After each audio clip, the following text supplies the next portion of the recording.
Animals are capable of developing close bonds with human beings. This is true even of nature's biggest giants, like a Kodiak bear named Jimbo.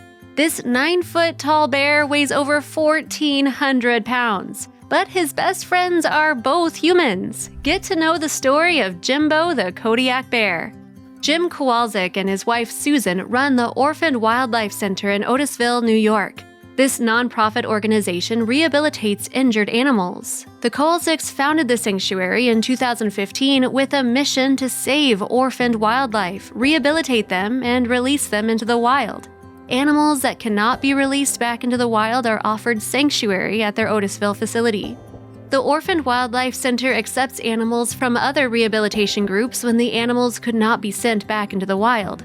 The Kowalczyks have been licensed wildlife rehabilitators since 1996. They live on the 100-acre estate with the animals and do all of the daily care and maintenance.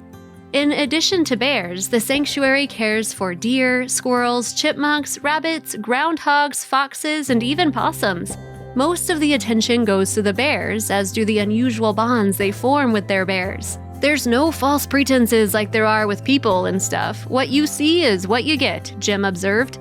They have 11 bears living at the sanctuary, Kodiak, Syrian, and black bears. The bears participate in educational programs. They are not, however, trained to do tasks like circus bears. Instead, they live in a big outdoor enclosed area with wooded elements, even trees and ponds.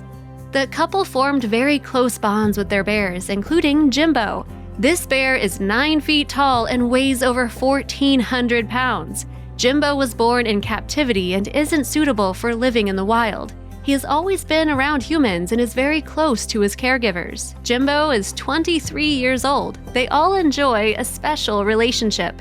Jimmy doesn't do any performing or tricks. He has been with us since he was a cub, said Jim. He came from a situation where he was born in captivity and had no skills to be released back into the wild.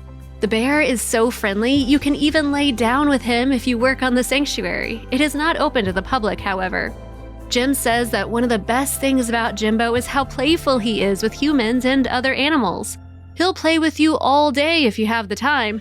In addition to their enclosed area, there is also a separate den for the bears to explore. There is plenty of playtime at the sanctuary. The bears in the Kowalczyks' care are healthy and happy. They have distinct personalities and plenty of room to shine.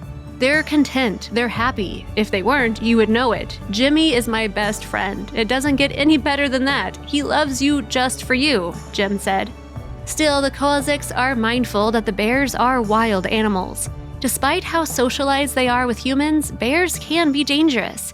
He describes Jimbo as very gentle, but sometimes he doesn't know his own strength. Like if you are trying to walk away, he will grab your clothes or shorts and pull you back to him. Think of the strongest person you know and magnify it by 1,000 times. He has so much strength. All he'd have to do is lay on you, he said.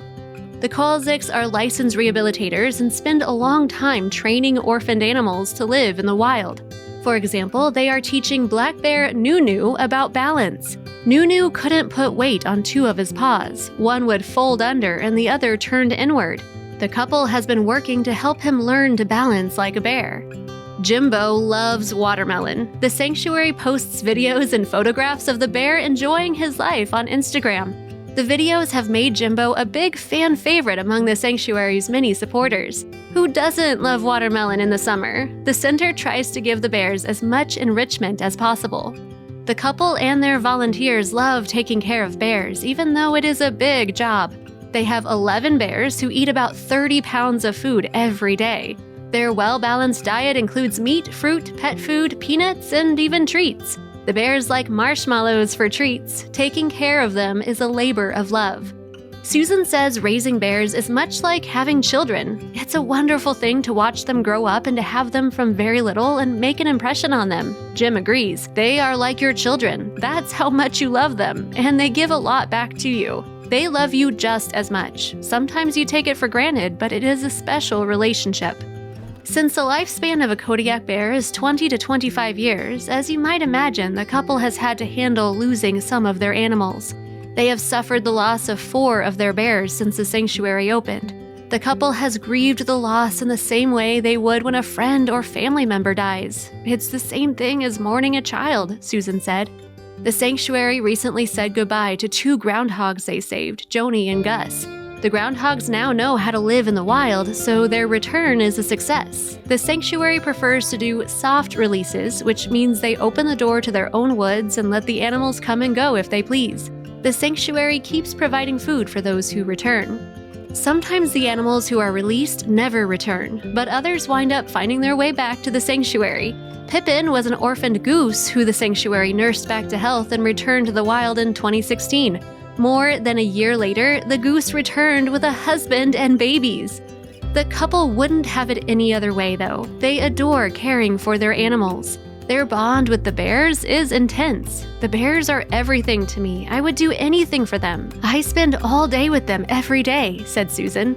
Jim said that this is the life for him. This is our life, and we are a big bear family. The couple also relies on donations to keep the center going. This center is a labor of love. No one here gets paid, including myself, Susan, or Jim. Every dollar raised goes directly to making the lives of these animals better, Carrie Clare, director of the Orphaned Wildlife Center, said. Our goal is to raise enough money to expand our enclosures, add new enclosures, and create a fund to continue this center long after we are gone. There are very few places that can handle animals such as bears, and we strive to be an example and a model for places caring for these animals.